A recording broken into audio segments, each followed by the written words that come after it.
แบกขึ้นเลยปลาลำบาก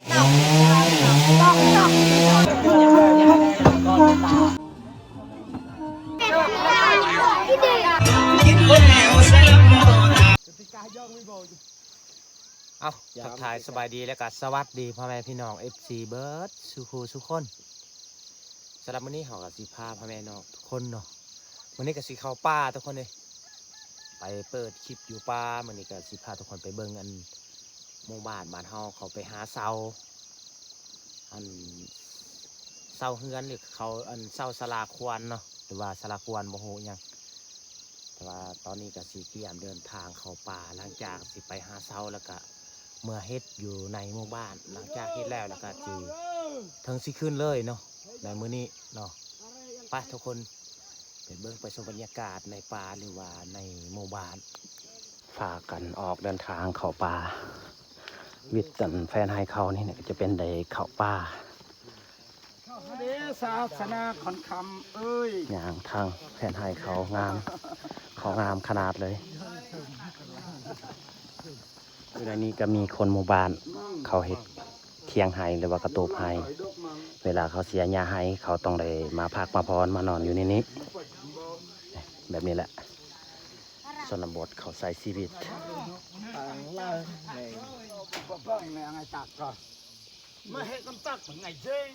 ตอนนี้หมู่บ้านมันเข้าป่าแล้วไปซอกเสา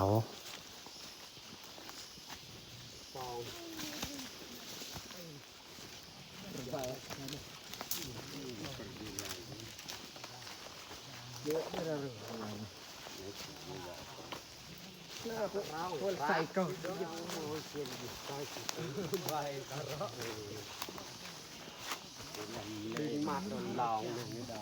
หนุกเว้ยยายกันบุมีดงที่ไปซอกเสาคือ ตา นั่นแหละ นกไปยังอัดมันจะว่านกกระดิตอกไอเด็กโอ้ยไปเถิดตอนนี้หมู่บ้านบ้านเฮาพากันนั่งพักผ่อนเพราะว่าเขาไปหาเสาอยู่ลุ่มผลบ่ได้ก็ต้อง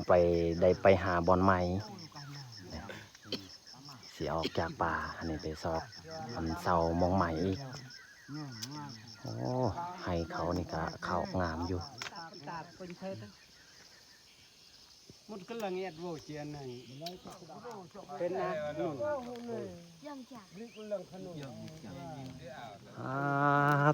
ทุกคนพากันย่างไปหาเสายังบ่ได้เสา2 ลำยังบ่ได้จักเสาเลยย่างเดินทางขึ้นปีนภูอีก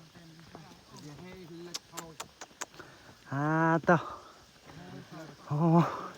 เมื่อยเป็นเมื่อยขึ้นคอยนะยานสิได้เลาะมดมือแบบนี้ละ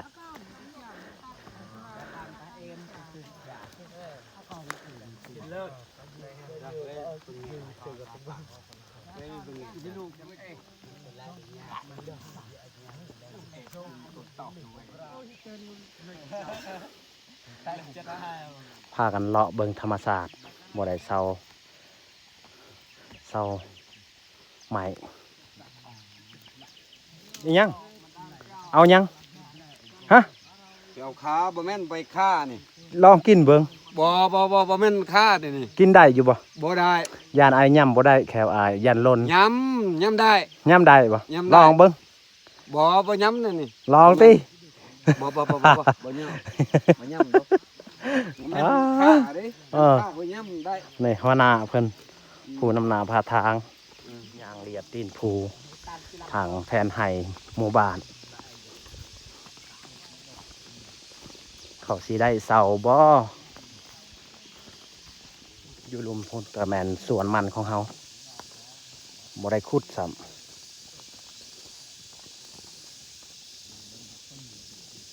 วิว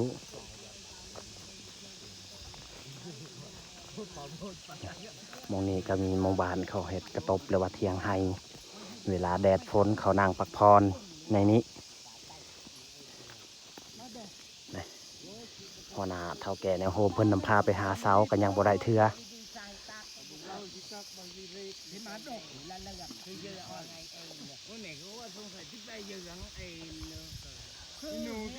คือดูในมาดอกรีขนาดนี้คือเขาเป็นเองเลยคนนี้ต้องดูให้ปูนตุ่นตะบาด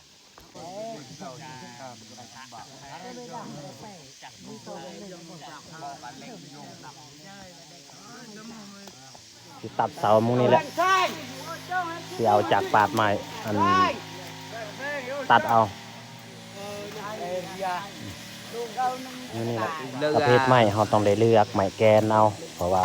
พังเขาบ่ได้ตังค์เพราะว่าเขาต้องเลือกได้อันไม้แกนรอนจะมาคอยปัวกิน ใส่เลย เอาแล้ว tiga aku tilen tiga ยุงอันนี้ไล่ไม่ตักเอาไม่เลยก็ เขาเอาไม้อันเอาจากปาดเอาเพราะว่าไม้แกนเขาทากบ่ไหว นอกก็ได้เอาหน่ะใจ ใส่เทียบเอาจังหวะปาดเอากับไม้จักสติน พอจิบอยดอกจ้าปัดดอกอ่ะผู้ดีก็จัง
ชาวบ้านดีใจแล้วได้เสา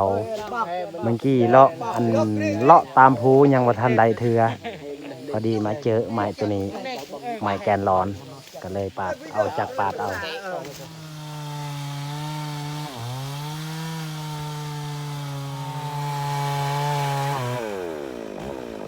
ทีมงานบ้านเฮาก็กำลังแบกเอาเมื่อบ้าน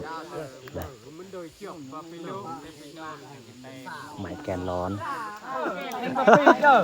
แบกขึ้นเลย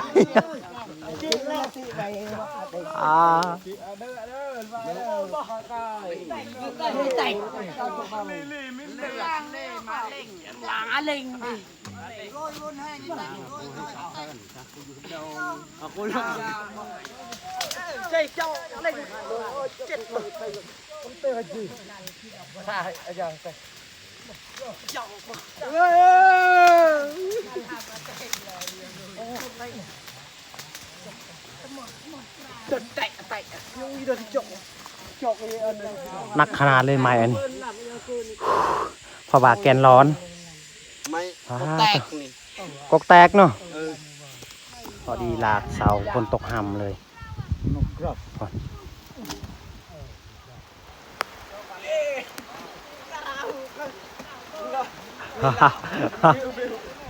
ตากฝนเลยแข่งฝนลำบากพี่ลึกพี่โลแข่งฝนเลยทุกคนเลยแข่งฝนเดินตะ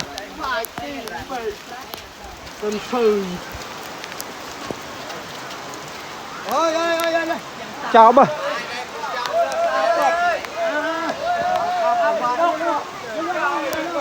พอดีหอดบานเลยได้แจ้งคน ใหญ่อยู่อันนี้ไอ้ลายที่เต็มรายกว่าอันพุทธ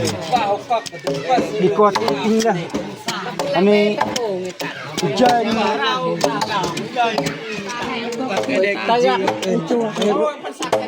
โอ้จิลมโอ้จิลมตาลาย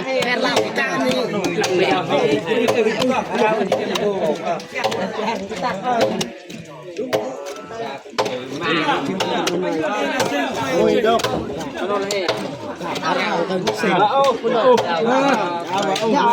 จับตัวบัว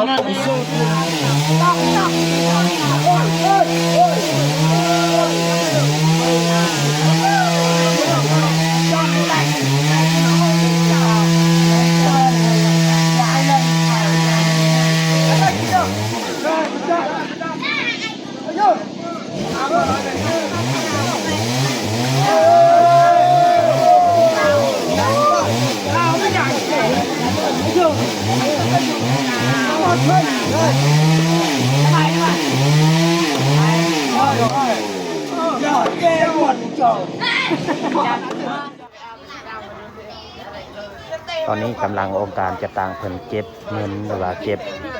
ข้าวน้ำตามปลาเพื่อเขามากินในคืนนี้เพราะว่าเขาเฮ็ดสลักควันก็สำเร็จแล้วในรุ่มก็คือทีมงานที่ครัวหมูเขาจะกินเขากินสลักควันในคืนนี้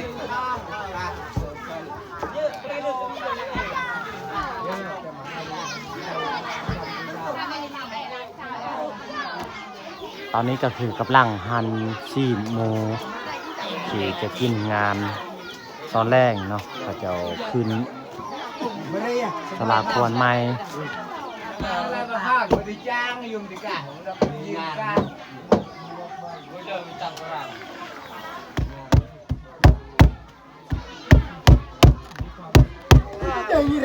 อันนี้จะเป็นข้าวควายข้าวเห็ดแบบตัวข้าวเป่าแบบสมัยโบราณนี่ข้าวจอก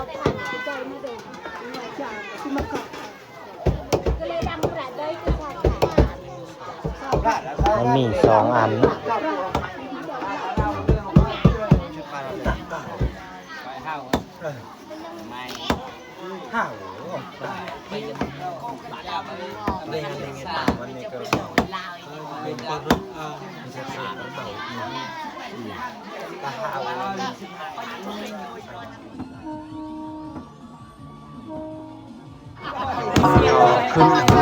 ขึ้นสลักควนแล้ว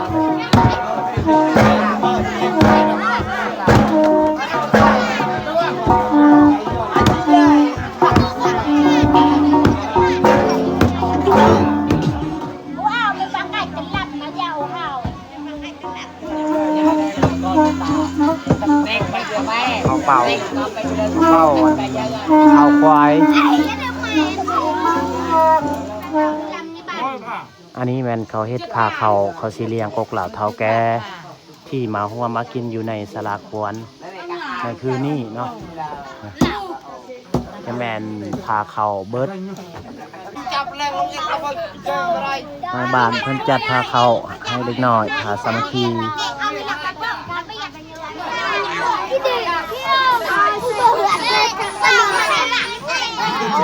โอ้ยโอ้ยเวดาเอาดอก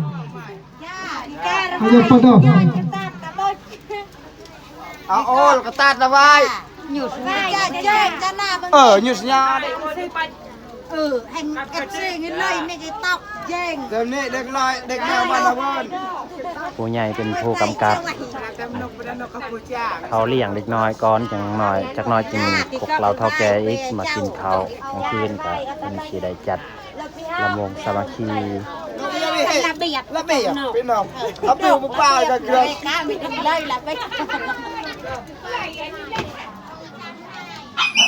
ตอนนี้ก็คือเพิ่นจัดพาสามัคคีให้แม่หญิงเนาะหลังจากผู้หญิงกินข้าวแล้วก็ต้องเขาเอิ้นพวกเราเฒ่าแก่อีกมากินข้าว เขาแจ้งแล้วส่งอีกเนาะสารพัดทำยิงเนาะอยากให้ยังตื้มกับทั้งกิ๊บเขา ตอนนี้เพิ่นจัดพาเขาให้กกเหล่าเท่าแก่กำลังมันนั่งเทียมกินเขาพาสามัคคี Nóc đây à he. Nó nóc bồn, thêm cái nóc bồn.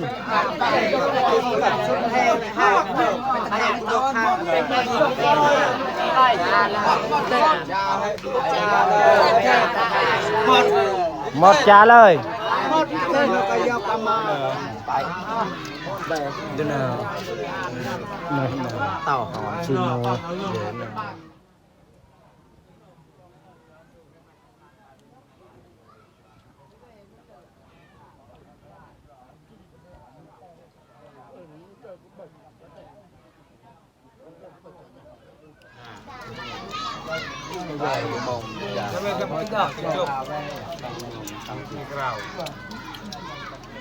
กินเขากับวัยรุ่นเฮานี่มันคือทางของเราตะแก่กินกับน้องๆวัยรุ่นบ้านเฮา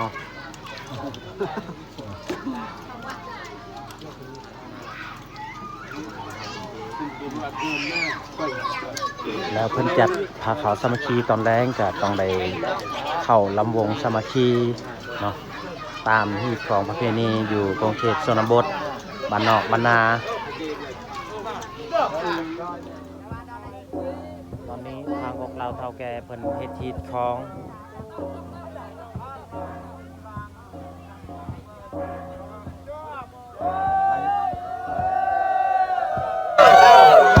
หลังจากนี้เพิ่นก็สิได้จัดลำวงสามัคคีตอนนี้ก็คือเพิ่นจัดไปแล้วพวกเราเฒ่าแก่ออกลำวงก่อน